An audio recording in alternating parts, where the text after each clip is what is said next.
di tingkat Direktorat Pendidikan Vokasi, Direktorat Jenderal Pendidikan Vokasi. Nah, shifting itu disebabkan karena ada beberapa prioritas yang memang harus difokuskan pada tahun ini berdasarkan dengan kondisi yang ada di eksternal.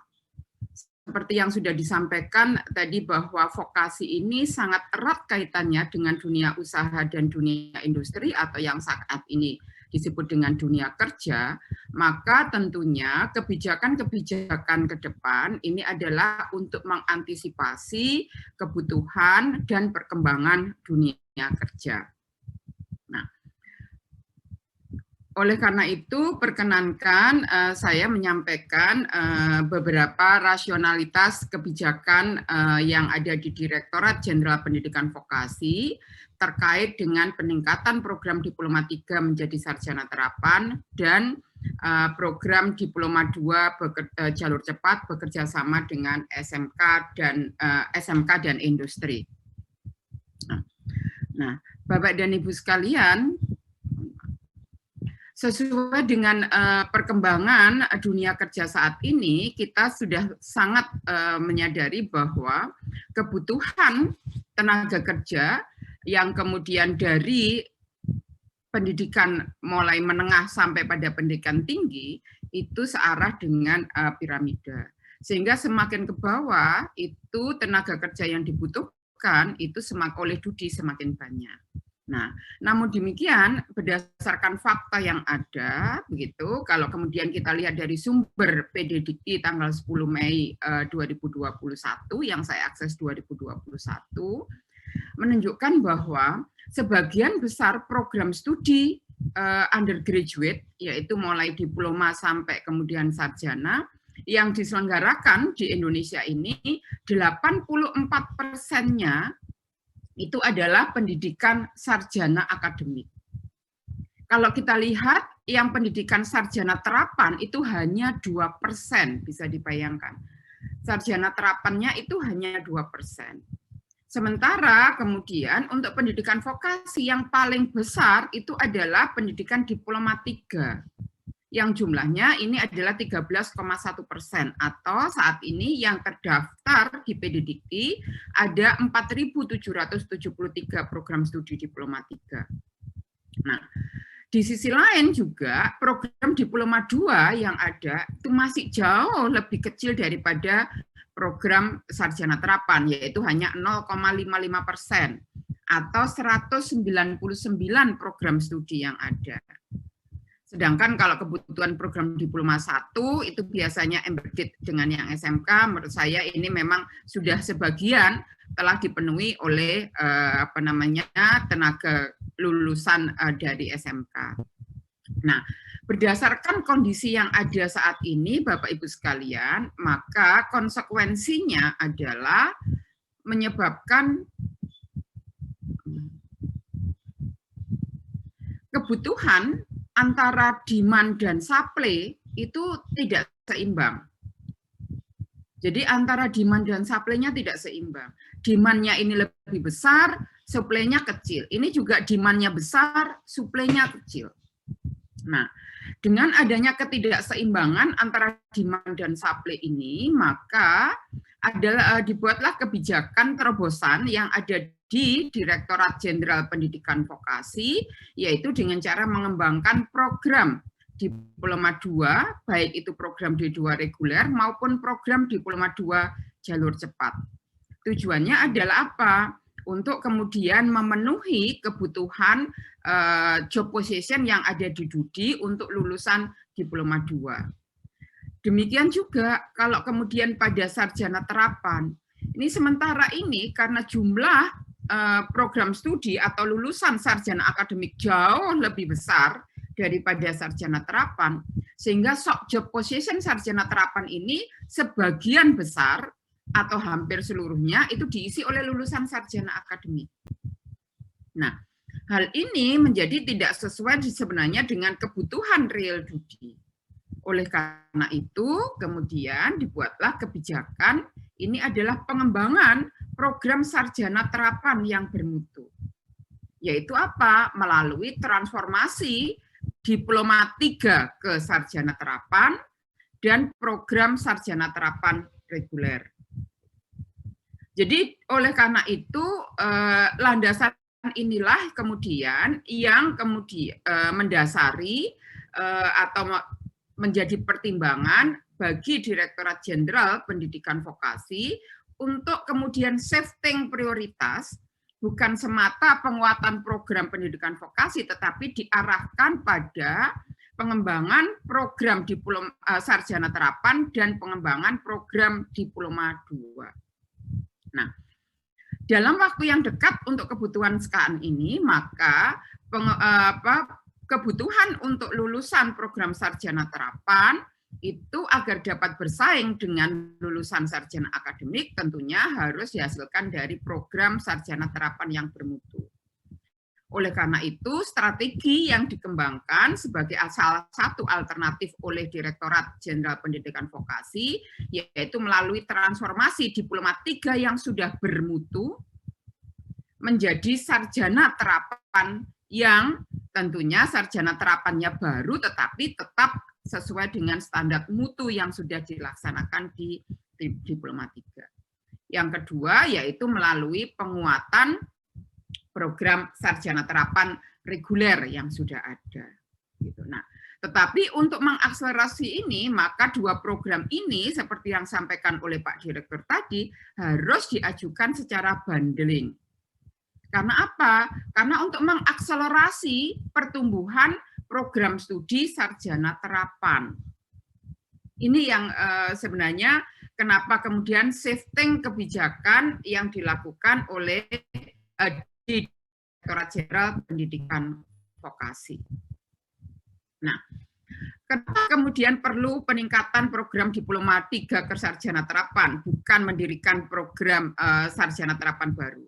Karena kita berharap bahwa dalam waktu yang lebih singkat, kita dapat menghasilkan program studi sarjana terapan yang bermutu. Caranya apa? Yaitu dengan mentransformasikan program Diploma 3 yang memang secara fakta telah bermutu, yaitu mempunyai akreditasi B atau baik sekali, lulusannya telah terbukti mempunyai daya saing yang tinggi, artinya bahwa lulusannya itu adalah berkualitas, kemudian rekam jejak program studinya di dalam penyelenggaraan program studi itu sudah baik, dan itu direpresentasikan dengan akreditasi B atau baik sekali tadi, dan mempunyai link industri tentunya. Kalau akreditasinya sudah baik B atau baik sekali, pastinya persyaratan link industrinya juga sudah kuat. Nah, jika program Diploma 3 ini kemudian ditransformasikan ke dalam program sarjana terapan, maka kita setelah di Direktorat Pendidikan Tinggi Vokasi dan Profesi telah berkoordinasi dan bekerjasama dengan BAN PT, sehingga nantinya diharapkan sarjana terapan yang baru tersebut sebagai hasil dari transformasi program Diploma 3 ini mempunyai akreditasi yang sama dengan akreditasi program Diploma 3-nya. Jadi bukan akreditasi yang seperti prodi baru. Nah, dengan demikian karena ini standar penyelenggaraannya sudah terbukti pada saat pengalaman di program Diploma 3, tentunya nanti menghasilkan kualitas lulusan yang sangat baik. Dengan demikian kualifikasi lulusannya meningkat, daya serap di dunia kerjanya juga meningkat atau tinggi. Karena faktanya saat ini job position untuk sarjana terapan lebih banyak dipenuhi oleh atau diisi oleh sarjana akademik. Dan tentunya untuk bisa menghasilkan ini, link industri harus diperluas. Nah, tujuan dari peningkatan pengembangan program sarjana terapan melalui peningkatan program Diploma 3 ini, Bapak dan Ibu sekalian, adalah untuk efisiensi. Selain dihasilkan prodi baru yang memang tetap berkualitas setara dengan kualitas program Diploma 3-nya, maka program ini memberikan efisiensi, yaitu adanya efisiensi dosen dan sarana prasarana. Oleh karena itu, dosen yang dari program Diploma 3 itu akan menjadi sarjana terapan yang sebidang, walaupun nama prodinya pasti tidak sama, tetapi adalah sarjana terapannya sebidang, Tentunya dosennya itu adalah efisiensi dosen. Dosen diploma 3 bisa dibawa seluruhnya ke dalam diploma sarjana terapan atau diploma 4. Tentunya mungkin jika diperlukan penambahan kompetensi dari dosen, kemudian juga sarana prasarana untuk bisa memenuhi capaian pembelajaran untuk kurikulum sarjana terapan, maka itu nanti ini adalah sudah sebagian besar dapat terpenuhi dan kemudian tambahnya bisa dilakukan melalui program pendanaan kompetitif yang sedang disosialisasikan atau yang sudah diluncurkan oleh Direktorat Jenderal Pendidikan Vokasi. Nah, keunggulan dari program ini yaitu level programnya dan level kualifikasi lulusannya menjadi lebih tinggi. Ini sebenarnya yang melandasi kebijakan peningkatan program diploma 3 ke sarjana terapan. Nah, jadi peningkatan program diploma 3 ke sarjana terapan ini tujuannya adalah peningkatan akses pendidikan tinggi vokasi. Sasarannya adalah untuk perguruan tinggi negeri dan perguruan tinggi swasta sebenarnya Bapak dan Ibu sekalian, di mana ini program diploma 3 akan kemudian ditransformasikan ke sarjana terapan, targetnya adalah 300 program studi, yang khusus untuk PTN, baik itu adalah politeknik maupun universitas, ini diberikan insentif atau dana bantuan dalam bentuk dana kompetitif. Jadi ini adalah peluang bagi PTN untuk dapat membantu mengakselerasi pertumbuhan program sarjana terapan yang bermutu bagi Direktorat Jenderal Pendidikan Vokasi. Sehingga dana ini tidak diperuntukkan bagi PTS, tetapi untuk PTN. Nah, sasarannya nanti tentunya untuk pengukuran ini karena prodinya sebenarnya yang diploma 3-nya sudah berjalan dan diharapkan sarjana terapannya itu nanti dapat diproses pada paling lambat itu adalah akhir tahun ini, begitu ya, masuk ke silam kerma, gitu. Tentunya adalah untuk mencapai indikator kinerja 8 IKU dan indikator kinerja link and match 8+I yang merupakan karakteristik dari indikator kinerja vokasi untuk dapat mengakselerasi pencapaian 8 indikator kinerja utama yang telah ditetapkan oleh Kementerian Pendidikan, Kebudayaan, Riset, dan Teknologi. Ini yang melandasi kenapa kemudian P3TV yang sebelumnya kemudian shifting ke arah penguatan program sarjana terapan. Nah, sementara yang untuk program diploma 2 ini memang diperuntukkan hanya untuk politeknik saja dan akademi untuk yang swasta.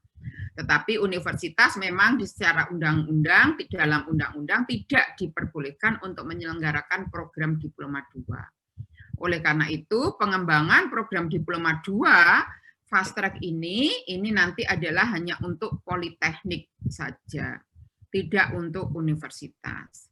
Konsep dari program diploma 2 jalur cepat ini adalah lulusan SMK ini nanti yang mempunyai keterampilan tambahan atau kompetensi tambahan dalam bentuk nanti diakui dalam bentuk RPL, rencana rekognisi pembelajaran lampau, yang nantinya dapat masuk mengikuti program diploma 2 jalur cepat.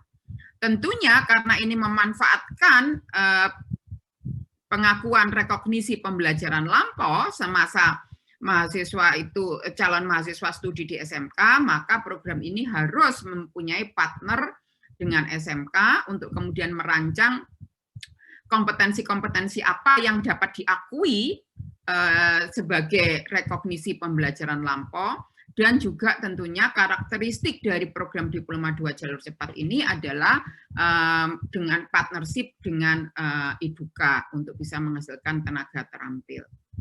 Sehingga kalau yang untuk program diploma 2 jalur cepat ini adalah program pendidikan vokasi yang memang tetap disetting untuk 72 SKS, dirancang untuk 4 semester dengan masa studi paling lama 3 tahun, tetapi untuk mengakselerasi pertumbuhan program studi diploma 2 sesuai dengan kebutuhan lulusan D2 untuk industri atau untuk dunia kerja, maka dikembangkanlah program Diploma 2 jalur cepat. Nah, program Diploma 2 jalur cepat ini adalah program pendidikan vokasi yang diselenggarakan dengan beban sesuai dengan level KKNI yang ada untuk program Diploma 2, tetapi masa studinya dapat ditempuh hanya dengan 3 semester saja. Nah, 3 semester ini bagaimana caranya? Yaitu melalui pengakuan rekognisi pembelajaran lampau atau RPL. Nah, program Diploma 2 ini yang dikembangkan sama seperti program Diploma Sarjana Terapan tadi harus dalam waktu dekat itu sudah berkualitas, maka program Diploma 2 jalur cepat ini hanya boleh diusulkan oleh Politeknik dan Akademi yang telah menyelenggarakan program Diploma 3 atau Sarjana Terapan yang serumpun dengan peringkat akreditasi minimal B atau baik sekali. Jadi kalau program Diploma 3-nya yang akan ditransformasi juga akreditasinya B, tetapi ini karena prodinya belum ada, tetapi disyaratkan bahwa perguruan tingginya, yaitu Politeknik atau Akademi, sudah mempunyai pengalaman dalam menyelenggarakan program Diploma 3 atau Sarjana Terapan serumpun yang telah terakreditasi B atau baik sekali. Nah,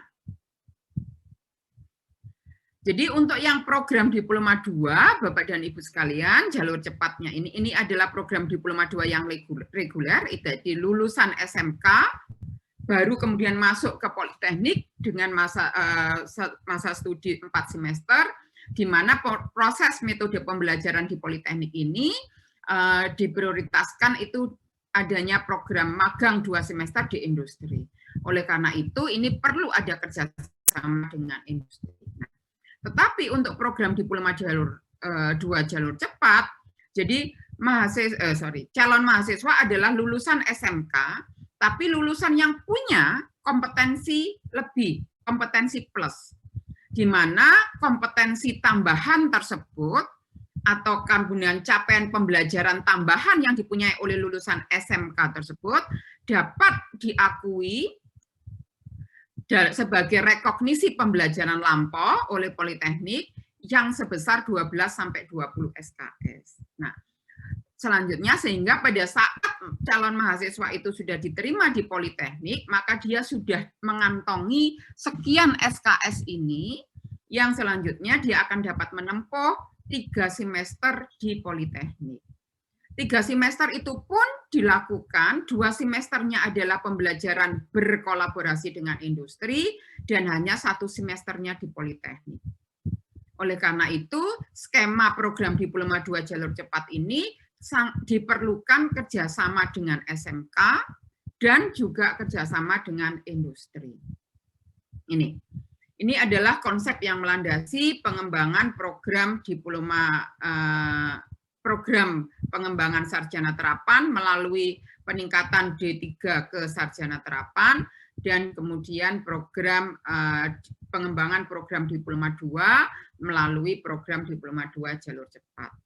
Sehingga keunggulan dari prodi Diploma 2 jalur cepat ini adalah program diplomanya dapat ditempuh selama 1,5 tahun saja, 1,5 tahun saja, tapi dengan standar penyelenggaraan program studi yang telah berkualitas. Nah, jadi untuk itu maka nanti diperlukan kerjasama kemitraan dengan SMK dan juga kemitraan dengan dunia kerja. Diusahakan bahwa ini adalah kemitraannya adalah tripartit atau triple helix antara PT Vokasi, SMK, dan dunia kerja. Nah, syarat khusus untuk D2 jalur cepat ini, maka program Diploma 2 jalur cepat hanya dapat diusulkan oleh Politeknik dan Akademi yang telah menyelenggarakan program Diploma 3 atau Sarjana Terapan yang serumpun, dan prodi Diploma 3 atau Sarjana Terapan yang serumpun tersebut harus telah memiliki peringkat akreditasi minimum B atau baik sekali. Dan diperlukan kerjasama dengan SMK dan Dudika, serta harus mempunyai rancangan penyelenggaraan rekognisi pembelajaran lampau. Saya kira 2 program ini sudah disosialisasikan kepada seluruh perguruan tinggi negeri, baik itu politeknik maupun terutama yang program Diploma 3, mohon maaf, sarjana terapan. Jadi transformasi Diploma 3 ke sarjana terapan ini sudah disosialisasikan kepada seluruh politeknik negeri dan universitas negeri yang eligible.